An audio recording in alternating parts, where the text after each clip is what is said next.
જે લોકો પાલક નથી ખાતા તે પણ જરૂરથી ખાશે. Hello friends, welcome to kitchen art. Friends, ઘણા લોકો પાલક એવોઇડ કરતા હોય છે, પણ પાલક હેલ્થ માટે ખૂબ જ બેનિફિટ છે. તો આજે મંચુરિયન્સને ટક્કર મારે તેવી આજે આપણે પાલકમાંથી રેસીપી બનાવીશું. ખૂબ જ ટેસ્ટી લાગશે. એકવાર બનાવશો તો વારંવાર બનાવવાનું મન થશે.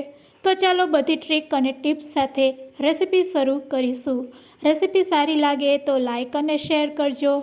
મારી ચેનલ ઉપર નવા હોય અને મારી ચેનલને હજુ સબસ્ક્રાઈબ ન કરેલ હોય તો સબસ્ક્રાઈબ કરી બાજુનું બેલ બટન દબાવવાનું ભૂલશો નહીં, જેથી કરીને તમને મારા નવા વિડીયોનું નોટિફિકેશન મળતું રહે. તો અહીંયા આપણે 150 ગ્રામ જેટલી પાલક લેશું અને પાલકને પહેલાં સારી રીતે ધોઈ તેના પાંદડાને ડાળખામાંથી છૂટા કરી લેશું.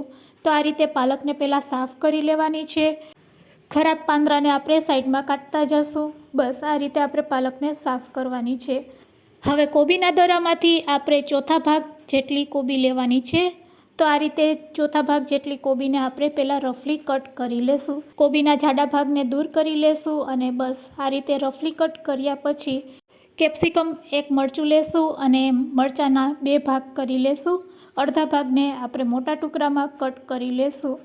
કોબી અને કેપ્સિકમને મોટા ટુકડામાં કટ કર્યા પછી અહીંયા આપણે ચોપર લેવાનું છે અને ચોપરની મદદથી આપણે બંનેને સારી રીતે ક્રશ કરી લેશું.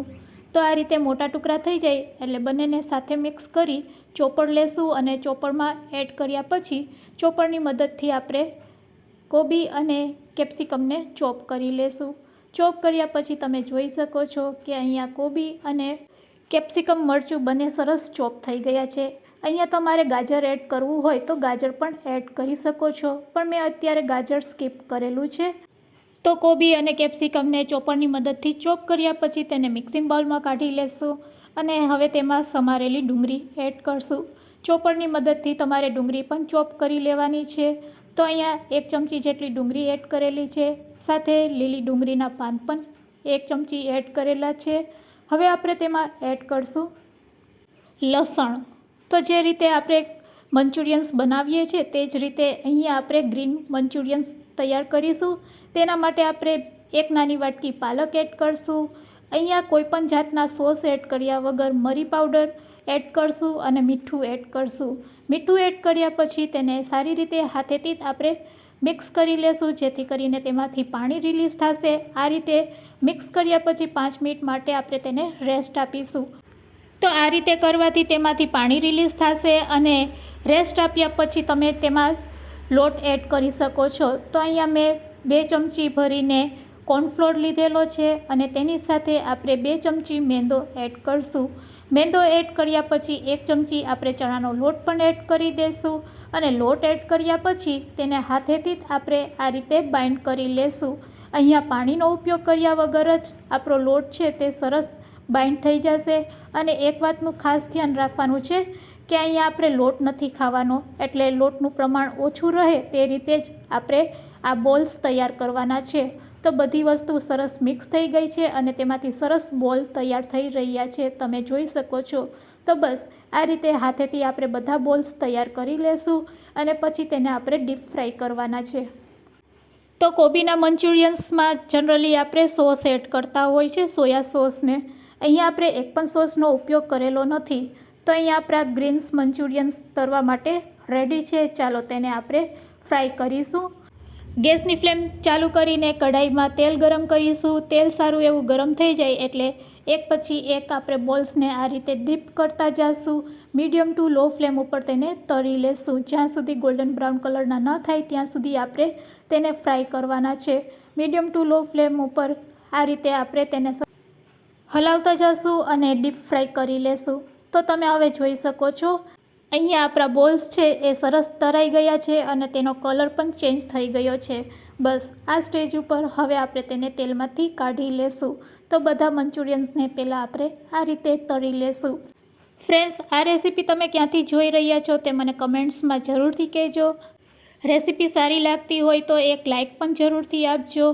તો અહીંયા આપણા મંચુરિયન્સ સરસ તળાઈ ગયા છે. મારી ચેનલ ઉપર નવા હોય તો મારી ચેનલને સબસ્ક્રાઈબ પણ જરૂરથી કરી લેજો. હવે જે આપણે પાલક સાફ કરીને રાખેલી છે તેને આપણે બોઇલ કરી લેશું. અહીંયા પાણી ગરમ થાય એટલે તેમાં પાલક અને કેપ્સિકમ જે આપણે અડધું રાખેલું હતું તેને પણ આ રીતે ટુકડામાં કટ કરીને તેની સાથે એડ કરશું. 2 મિનિટમાં જ પાલક છે તે આ રીતે સોફ્ટ થઈ જશે. પાણી ગરમ થાય અને પાલક સહેજ સોફ્ટ થાય એટલે તરત જ ગેસની ફ્લેમ આપણે બંધ કરી દેવાની છે. તો તમે જોઈ શકો છો પાલકનો બિલકુલ કલર ચેન્જ થયા વગર જ અહીંયા આપણી પાલક છે તે આ રીતની સોફ્ટ થઈ ગઈ છે. ગેસની ફ્લેમ બંધ કરીને બંને વસ્તુને આપણે મિક્સર જારમાં લઈ લેશું.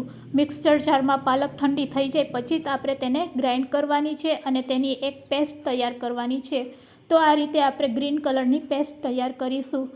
તો અહીં આપણે ગ્રીન કલરના મંચુરિયન્સ તૈયાર કરી રહ્યા છીએ અને એટલા ટેસ્ટી લાગશે કે વાત ન પૂછો. જે લોકો પાલક નથી ખાતા તે પણ જરૂરથી ખાશે. તો અહીં આપણી પેસ્ટ તૈયાર છે. ચાલો ગેસ તરફ જાશું. ગેસની ફ્લેમ ચાલુ કરી એક પેનમાં આપણે તેલ ગરમ કરીશું. તેલ સારું એવું ગરમ થાય એટલે સૌથી પહેલાં આપણે લસણ નાખીશું. અહીંયા આપણે પાલકની ગ્રેવી બનાવવાના છે એટલે લસણ છે તે ખૂબ જ ઇમ્પોર્ટન્ટ છે. લીલું લસણ અહીંયા આપણે 2 ચમચી જેટલું લીધેલું છે. સાથે 1 ચમચી ડુંગળી એડ કરેલી છે. સાથે લાંબી સ્લાઇસના કેપ્સિકમ પણ એડ કરી આ રીતે બધી વસ્તુને આપણે સાતરી લેશું. અહીંયા આપણે ગેસની ફ્લેમ એકદમ હાઈ રાખીને જ બધું જલ્દી સાતરવાનું છે. થોડીક ડુંગળીના લીલા પાન પણ તેમાં એડ કરી દઈશું. લીલા પાન એડ કર્યા પછી તરત જ તેમાં આપણે જે પાલકની પ્યુરી બનાવેલી છે તે એડ કરી દઈશું. તો પાલકની પ્યુરી એડ કર્યા પછી હવે આપણે ગેસની ફ્લેમ છે તે મીડિયમ કરી દેવાની છે અને મીડિયમ ફ્લેમ ઉપર પાલકની પ્યુરીને આપણે પકાવવાની છે. તેના માટે આપણે અડધા કપ જેટલું પહેલાં પાણી તેમાં એડ કરી દઈશું. આ રીતે પાણી એડ કરવાથી પાલકની જે કચાશ છે તે પણ દૂર થઈ જશે અને આ રીતે આપણે પહેલાં ગ્રેવી તૈયાર કરવાની છે. હવે ગ્રેવીમાં આપણે અડધી ચમચી મરી પાવડર અને સ્વાદ મુજબ મીઠું એડ કરી દઈશું. સ્વાદ મુજબ મીઠું એડ કર્યા પછી અહીંયા આપણે ગ્રીન ચટણી એડ કરશું. તો 1 ચમચી જેટલી ગ્રીન ચટણી આપણે એડ કરવાની છે.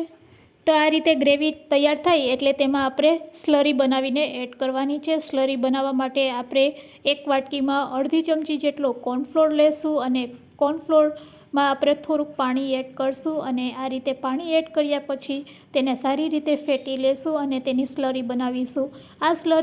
આ રીતે સ્લરી બનાવીને તમે ગ્રેવીમાં એડ કરશો એટલે આપણી ગ્રેવી છે એ એકદમ સરસ ઘટ થઈ જશે. તો અહીંયા આપણે ડ્રાય મંચુરિયન્સ બનાવી રહ્યા છીએ ગ્રીન કલરના. તો આ રીતે તમે સ્લરી એડ કર્યા પછી તમે જોઈ શકો છો કે અહીંયા આપણી ગ્રેવી છે એ સરસ ઘટ થઈ ગઈ છે. બસ હવે મંચુરિયન્સ એડ કરીને તરત જ આપણે ગેસની ફ્લેમ બંધ કરી દઈશું. કારણ કે અહીંયા આપણે ફક્ત ગ્રીન ગ્રેવીથી મંચુરિયન્સને કોટ કરવાના છે. તો અહીંયા આપણા ગ્રીન કલરના મંચુરિયન્સ છે તે તૈયાર થઈ ગયા છે. ખાવામાં ખૂબ જ ટેસ્ટી લાગશે કારણ કે પાલક સાથે લીલું લસણ નાખેલું છે જે આ ગ્રેવીને ખૂબ જ ટેસ્ટી બનાવે છે.